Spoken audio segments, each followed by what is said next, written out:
Hello, this is Aaron Maller from Parallax, and this is just a quick video going over how we can use Dynamo to check if objects have been mirrored in the project, including if mirror project has been used on a model and then those items haven't been mirrored back. As we alluded to over email, if somebody uses the mirror project command, then of course all of the components will say that they're mirrored unless they've been deleted and replaced or mirrored back into position.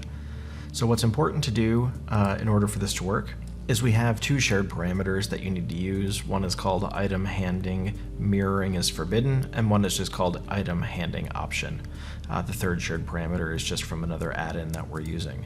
So the mirroring forbidden parameter is a type parameter that needs to be added to any of the objects that you care about. It doesn't have to be done project-wide.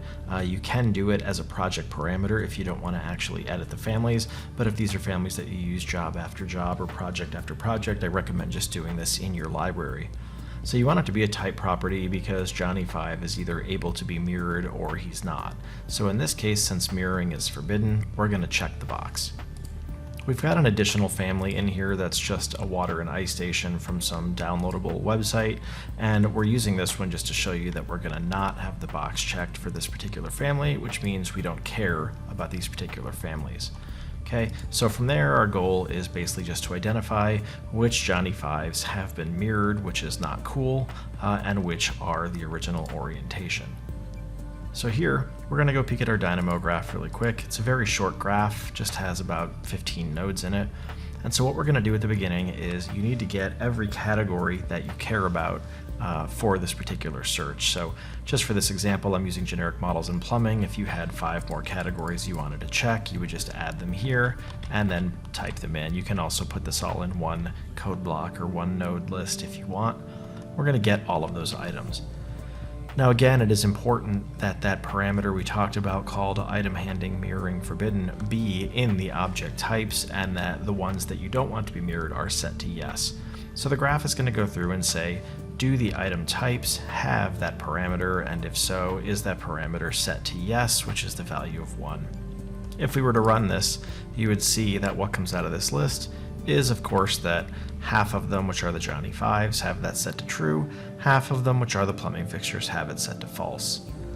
So then what we're going to do is we're going to look at all of the families that say mirroring is forbidden. We're going to shrink the list down to just the Johnny 5s, and we're going to look and see, are they mirrored, yes or no? You'll see that 3 of them are and 2 of them are not, and so then we have another shared parameter called item handing option, which you're going to just add as an instance parameter to the exact same categories. You'll also want to make sure that parameter is set to vary by group. If you don't, then it will blow up if any of your model groups are mirrored. That's also why item handing option is a text parameter instead of a yes or no. Yes or no's can't be set to vary by group.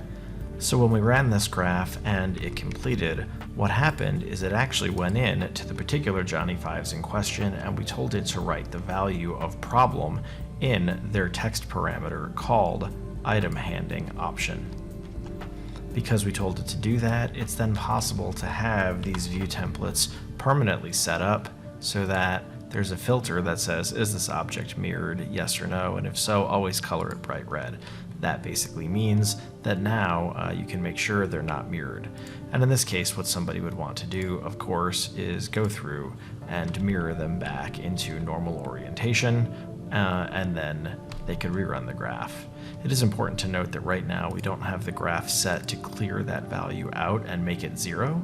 If they wanted to do that, and we're going to do this the very kind of ugly way, we could take this thing and we could have it say the value is okay if the element was not the one that was mirrored.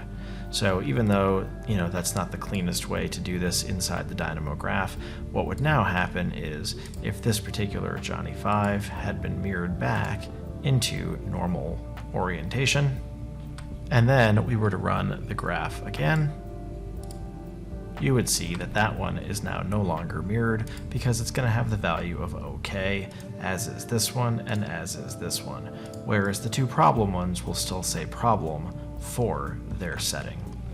Hope that helps. You could use this on your jobs, of course, and you can tweak any of the parameters that you need. Only important thing is instance parameter item handling option must be set to varied by group and be an instance parameter. Other parameter called item handling mirroring forbidden must be a type, well, it doesn't have to be a type parameter, but it should be a type parameter because we're going through the object type here. And of course it wants to be filled in, and you just need your list of categories at the front. Let us know how it works.